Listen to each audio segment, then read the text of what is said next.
Hello everyone, welcome to the geog class. আজকের আলোচনার বিষয় বেশ কয়েকটা। ডাব্লিউবি এসএলএসটি 2025 11-12 লেভেলের পরীক্ষায় বেশ কিছু কোয়েশ্চেন এসেছিল। তার মধ্যে যে তিনটে কোয়েশ্চেন নিয়ে আজকে আলোচনা করব তার প্রভিশনাল উত্তর নিয়ে যথেষ্ট মতবিরোধ এবং বিতর্ক তৈরি হয়েছে, সেটা নিয়ে আজকে কথা বলা হবে। অবশ্যই ভিডিও থেকে এটা জানা যাবে যে চ্যালেঞ্জ করার সময় কোন অপশন বাছাই করলে সেটা যথাযথ হবে, বিশেষ করে এন্ডেঞ্জার্ড স্পেসিসের ব্যাপারটা, মানে ইন্ডিয়ান এলিফ্যান্ট নাকি এশিয়াটিক লায়ন। যাই হোক, মানে আলোচনা শুরুর প্রথমে বলি যে নারকোন্ডাম রিলেটেড যে আমি ডিসকাশনটা করেছিলাম সেখানে একটা খুব অথেন্টিক রেফারেন্সের কথা বলা আছে ভিডিওতে, কিন্তু আর একটা রেফারেন্স যেহেতু দুটো লাগবে সেটা আমি রিসেন্টলি আপলোড করেছি, ওই ভিডিও ডেসক্রিপশন বক্স থেকে ডাউনলোড করা যাবে। আর একটা ইকোলজি শব্দটি প্রথম কে ব্যবহার করেন এই ভিডিওরও দুটো অথেন্টিক রেফারেন্স, একটা হচ্ছে চ্যাপম্যান স্যারের এবং একটা হচ্ছে ইপি ওডাম স্যারের যে বই, তার রেফারেন্স দেওয়া আছে, সেটাও ডেসক্রিপশন বক্স থেকে ভিডিওর নিচে ডাউনলোড করা যাবে। তো যাই হোক, আজকের যে আলোচনার প্রথম প্রশ্ন, ভারতের সর্বপ্রথম জাতীয় উদ্যানটি বর্তমানে কি নামে পরিচিত?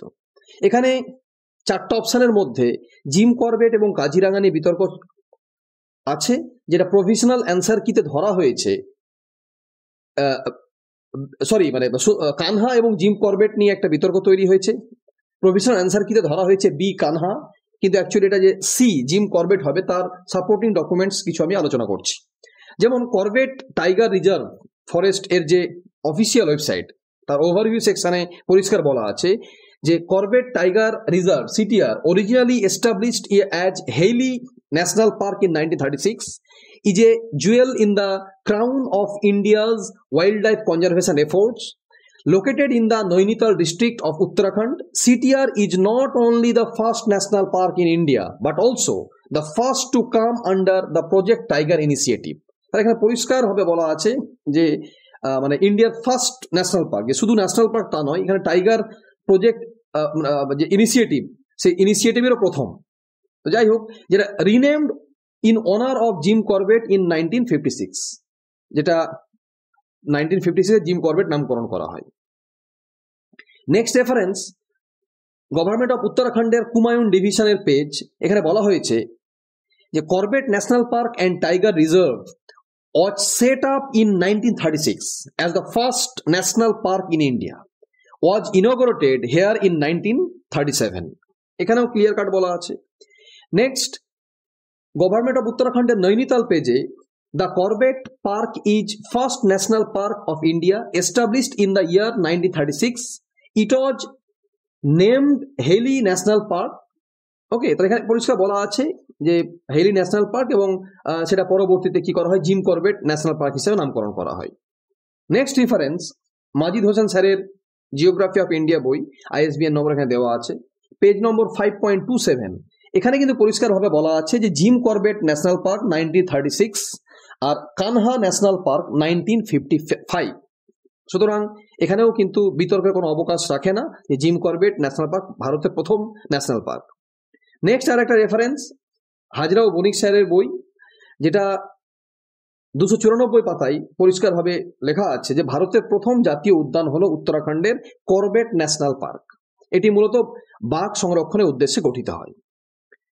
এবার নেক্সট প্রশ্ন, এসপি চ্যাটার্জি ভারতবর্ষকে নিম্ন সংখ্যক মুখ্য ভূপ্রাকৃতিক অঞ্চল বিভক্ত করে। এখানে কমিশন যেটা উত্তর দিয়েছে সেটা হচ্ছে ডি অর্থাৎ 10, কিন্তু অ্যাকচুয়ালি 7 হবে। তার কিছু অথেন্টিক রেফারেন্স প্রথমেই বলা যায় যে দ্য গেজেটার অফ ইন্ডিয়া, যেটা মানে পাবলিশড হয় 15 আগস্ট 1965। ওকে, তো এখানে কিন্তু পরিষ্কারভাবে এসপি চ্যাটার্জি স্যার নিজেই লিখেছেন ফিজিওগ্রাফি যে পার্টটা, সেই পার্টে যে according to this principal India has 7 major physiography divisions. কিছু তার আগে আলোচনা করেছেন এবং তারপরে তিনি পরিষ্কারভাবে লিখেছেন যে 7টা ডিভিশনে ভাগ করা হয়। এই রেফারেন্সটাই মোর দ্যান এনাফ। তারপরেও যেহেতু কমিশন দুটো রেফারেন্স দিতে বলেছে, আমি বেশ কয়েকটা রেফারেন্স এখানে উল্লেখ করেছি। যাই হোক, যেমন ডিআর খুলার স্যারের যে বই, সেখানে 87 নম্বর পেজে পরিষ্কারভাবে বলা আছে যে SP Chatterjee presented his detailed study of physiographic division of India in the gazetteer of India volume 1 published by publication division of India in 1965.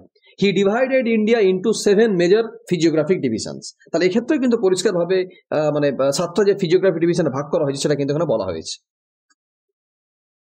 আর একটা অনিশ চ্যাটার্জি স্যারের বই, সেক্ষেত্রেও 24 নম্বর পেজে বলা আছে যে প্রসঙ্গত ভৌগোলিক এসপি চ্যাটার্জি ন্যাকমো প্রকাশিত ফিজিওগ্রাফিক রিজিয়নস অফ ইন্ডিয়া মানচিত্রে ভারতের ভূপ্রকৃতিকে 7 ভাগে ভাগ করেছেন। তাহলে এক্ষেত্রে কিন্তু কোনো সন্দেহের অবকাশ রাখে না যে এই 7টি অপশনটাই ঠিক হবে। আরো কি, জিও অবজার্ভিং সোসাইটির বই, এক্ষেত্রেও 247 নম্বর পাতায় পরিষ্কারভাবে বলা আছে যে 1965 সালে অধ্যাপক এসপি চ্যাটার্জি ভারতকে প্রাকৃতিক অঞ্চল বিভক্ত করবার জন্য এক বিস্তারিত শ্রেণীভাগ করেছিলেন।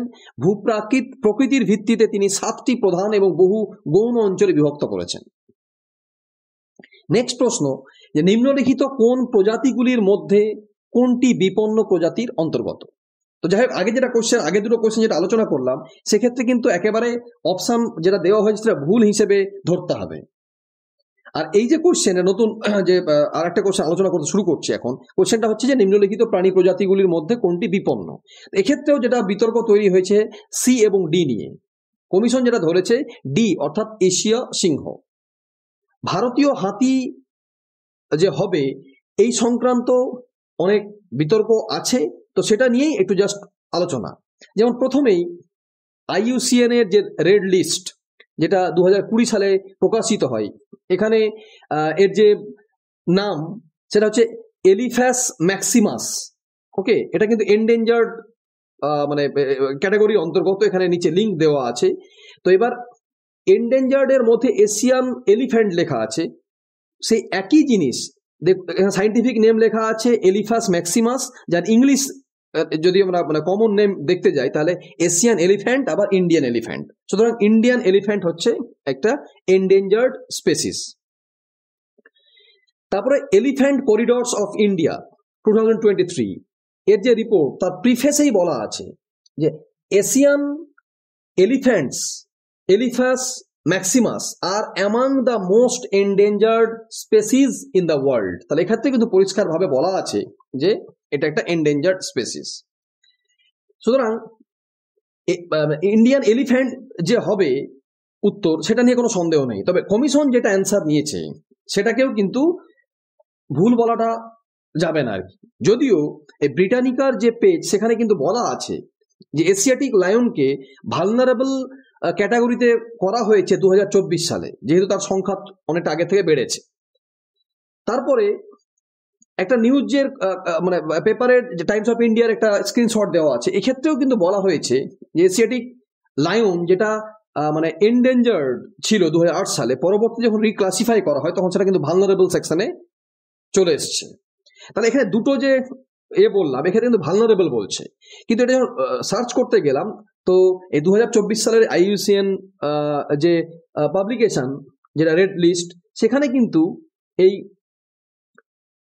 মানে এশিয়াটিক লায়ন সেটাকে কিন্তু এন্ডেঞ্জার্ড দেখাচ্ছে। তো আমার যেটা পরামর্শ সেটা হচ্ছে যে দুটোই অপশন ঠিক এই হিসেবে চ্যালেঞ্জ করা দরকার আছে, কারণ কমিশনের অ্যান্সারটাকে পুরোপুরি ভুল বলার মতো সেই সাপোর্টিং ডকুমেন্টস কিন্তু সেভাবে যেহেতু নেই, তাতে ঝামেলায় না গিয়ে দুটো অপশানই ঠিক বলে নিয়ে ওই আগের যে দুটো রেফারেন্স দিলাম সেই রেফারেন্স দুটোকে আপলোড করলেই হবে।